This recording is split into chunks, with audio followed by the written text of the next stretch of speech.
Question will be not entertained. And raise your hand for the question.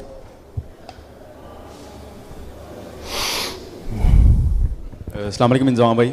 जी वालेकुम अस्सलाम। पहले तो बहुत मुबारक हो आपको मैच जीतने के लिए। अब ये बताइएगा कि अभी आपने ट्रैवल करके मुल्तान जाना है और फिर पिंडी जाना है, तो क्या ये बहुत ज़्यादा ट्रैवलिंग ऐसे क्रूशल मोमेंट के ऊपर टीम के लिए थोड़ी हेक्टिक नहीं हो जाएगी? नहीं, ठीक है कि ये शेड्यूल पहले से है और पता है कि जी आपको कि जी ये ट्रैवलिंग आपने करनी है, तो हो सकता है कि हम इस पोजीशन में ना होते अगर शुरू में थोड़ा सा बेहतर खेलते, लेकिन मेरे ख्याल में ये कोई इतनी हेक्टिक ट्रैवलिंग नहीं है कि जी इससे फ़र्क पड़े परफॉर्मेंस पे। इंज़माम भाई 3 मैचेस जीत चुके हैं और 3 मैचेस आगे बाकी है, कितने होपफुल हैं कि टॉप 4 में जगह बनाएंगे? और दूसरा मास सदाकत की इनिंग्स के हवाले से थोड़ा बताइएगा। देखिए, मास सदाकत मेरा मतलब है डेब्यू था उसका और उस पर प्रेशर था, लेकिन जिस तरह वो खेला, हालांकि वो ओपनर है, उसको मिडिल ऑर्डर में खिलाया, लेकिन जिस तरह उसने परफॉर्म किया वो बड़ा ज़बरदस्त था।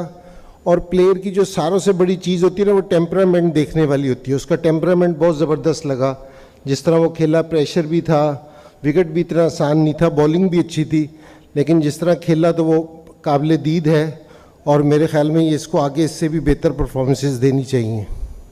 भाई शकील खटक हेयर। अच्छा रिजवान भाई, कहीं अभी अपना सॉरी इंज़माम भाई, कहीं ये अफसोस तो नहीं हो रहा कि मास को हम लोगों ने लेट खिलाया थोड़ा सा, क्योंकि जिस तरह से उसने परफॉर्म किया, जिस तरह से एग्रेसिवली वो खेला, प्रॉपर एक वो हम कहते हैं ना कि कम्पैक्ट किस्म की इनिंग्स थी उसकी। साथ में नाहिद राना के बारे में अगर आप थोड़ा सा अपडेट कर दें कि वो अभी तक खेल नहीं रहे, हालांकि बड़े अच्छे बॉलर हैं, आज भी हम एक्सपेक्ट कर रहे थे वो शायद खेलें।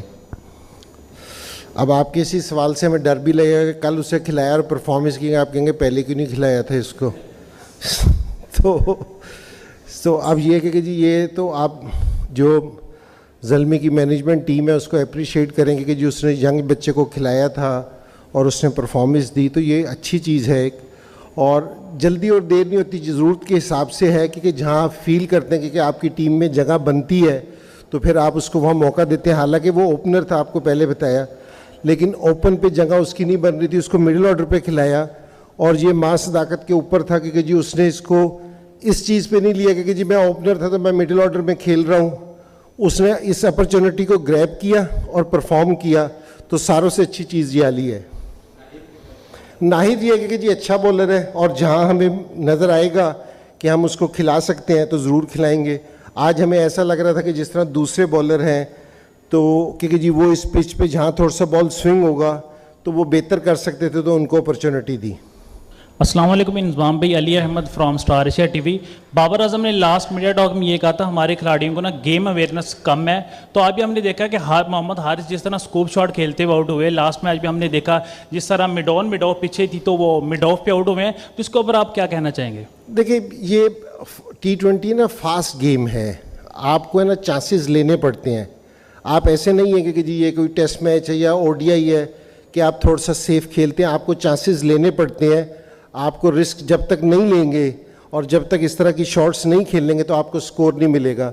यहाँ सारे टाइम जिस तरह टीम की प्लानिंग होती है कि जी आप 200 रन्स करें या 200 से ज़्यादा करें, तो वहाँ इस तरह की चीज़ें करनी पड़ती हैं और उसमें बाद में आप कामयाब भी होते हो, बाद में नहीं भी होते। लेकिन ये T20 ना चांसेस का खेल है कि जी आपको एग्रेसिव क्रिकेट खेलनी पड़ती है, तो उसमें इस तरह की चीज़ें देखने को मिलती हैं। ये नहीं है कि अवेयरनेस नहीं है प्लेयर्स को, लेकिन रिस्क लेना पड़ता है, हाई रिस्क है इसमें।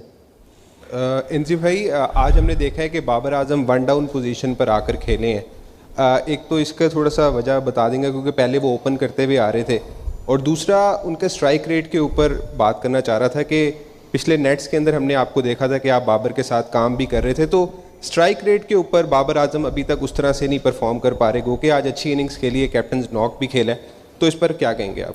देखिए, एक तो बाबर वर्ल्ड क्लास प्लेयर है, अगर हम कहेंगे कि जी हमने उसका नंबर चेंज किया तो ये बिल्कुल नहीं है। और वो कप्तान भी है, उसने ख़ुद रियलाइज़ किया कि मिच को ओपन करना चाहिए, कि हमें ना टॉप ऑर्डर पे थोड़ी सी ज़रा हिटिंग करनी चाहिए, तो उसने अपना नंबर ख़ुद एक नंबर 3 पे आया वो बैटिंग करने, पहली चीज़। दूसरी चीज़ ये कि जी वो जो उसका स्ट्राइक रेट है, आज वो जिस तरह टीम की रिक्वायरमेंट थी उस तरह खेला। आज की इनिंग्स को मैं इसलिए अप्रिशिएट करूँगा कि जूनियर्स के साथ लेके चला, तो बड़ी ज़बरदस्त चीज़ थी। और ये कि जी इम्प्रूवमेंट जो भी है, बाबर है या दूसरे प्लेयर है, सारे टाइम इम्प्रूवमेंट का चांस रहता है। और बाबर अगर अपना स्ट्राइक रेट और भी बेहतर करेगा तो और भी बेहतर होगा, पाकिस्तान के लिए भी बेहतर होगा, उसके लिए भी बेहतर होगा और ज़ल्मी के लिए भी बेहतर होगा। Last question, please.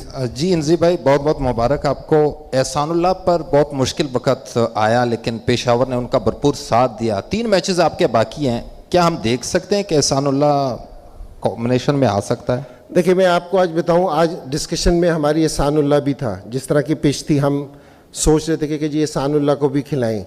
तो असल में बात यही है कि मैं ये नहीं कह सकता कि जी 3 मैचों में आपको एहसानुल्लाह एक्शन में नज़र आएगा, ये भी हो सकता है कि अगले मैच में भी नज़र आ जाए।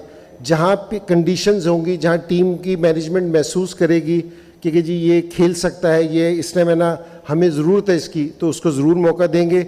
हाँ ये है कि जी ज़ल्मी ने जिस टाइम उसको ज़रूरत थी, और मैं ये नहीं कहूँगा कि जी अभी हमने उसको PSL में रखा है, हम उससे पहले से उसको लुक आफ्टर करते आ रहे थे, क्योंकि जी हम 3-4 महीने पहले से उसको उसके साथ है ना हम काम कर रहे थे, तो फिर हमने उसको PSL में यहाँ अपने पास रखा।